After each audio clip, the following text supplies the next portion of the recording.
ఏది అయినా ట్రై చెయ్యి ఆచి చికెన్ మసాలా. ఆచి చికెన్ మసాలా. సమ్మర్ వచ్చిందంటే అందరికీ సందడే సందడి. ఎంచక్కా ఆడుకోవచ్చని అనుకుంటారు పిల్లలు. సిల్వర్ స్క్రీన్ మీద మేం కూడా ఆ పనే చేస్తున్నామని అంటున్నారు కొందరు హీరోలు. తెలుగు తెరకి కొత్త కాకపోయినా స్పోర్ట్స్ డ్రామాలు మాత్రం ఎంచక్కా రెడీ అయిపోతున్నాయి. ఇంతకీ ఏంటా సినిమాలు, ఎవరా ఆటగాళ్ళు? Have a look. మళ్ళీ మళ్ళీ పుడతామా ఏటి అంటూ పలు రకాల క్రీడల్ని సిల్వర్ స్క్రీన్ మీద టచ్ చేయడానికి రెడీ అయిపోయారు మిస్టర్ చెర్రీ. పెద్దిలో ఆయన ఎన్ని రకాల క్రీడల్లో ప్రావీణ్యం చూపిస్తారోనని వెయిటింగ్ అభిమానులు. పెద్ది క్రికెట్ షాట్తో సహా ఆకట్టుకుంటున్నాయి ప్రచార చిత్రాలు. ఏప్రిల్లో స్పోర్ట్స్ డ్రామా బైకర్తో పలకరించనున్నారు శర్వానంద్. మోటార్ క్రాస్ రేసింగ్తో ముడిపడిన ఈ సినిమా కోసం భారీగా వెయిట్ తగ్గారు శర్వానంద్. రేసర్గా ఆయన చేసిన విన్యాసాలు సినిమాకి హైలైట్ అని మేకర్స్ చెప్తున్నారు. ఇటు డార్లింగ్ ట్రైలర్ మీద ప్రశంసల వర్షం కురిపించిన తీరు కూడా బీభత్సంగా హైప్ క్రియేట్ చేసింది.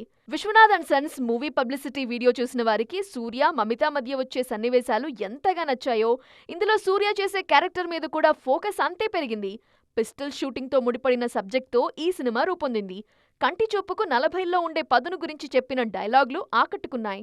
ప్రస్తుతం వ్యక్తిగత, వృత్తిపరమైన పనులతో బిజీగా ఉన్న విజయ్ దేవరకొండ ఆ నెక్స్ట్ చేయబోయే సినిమా స్పోర్ట్స్ డ్రామానే అంటోంది ఇండస్ట్రీ.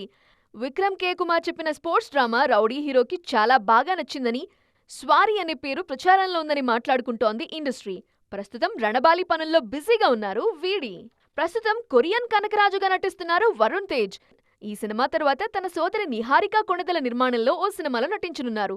కమిటీ కుర్రాళ్ళు ఫేమ్ యదువంశీ ఈ సినిమాని తెరకెక్కిస్తారు. ఇందులో వరుణ్ వాలీబాల్ ఆటగాడిగా కనిపిస్తారు. కొరియన్ కనకరాజు రిలీజ్ అయ్యాక వాలీబాల్ మీద ఫోకస్ చేస్తారు వరుణ్.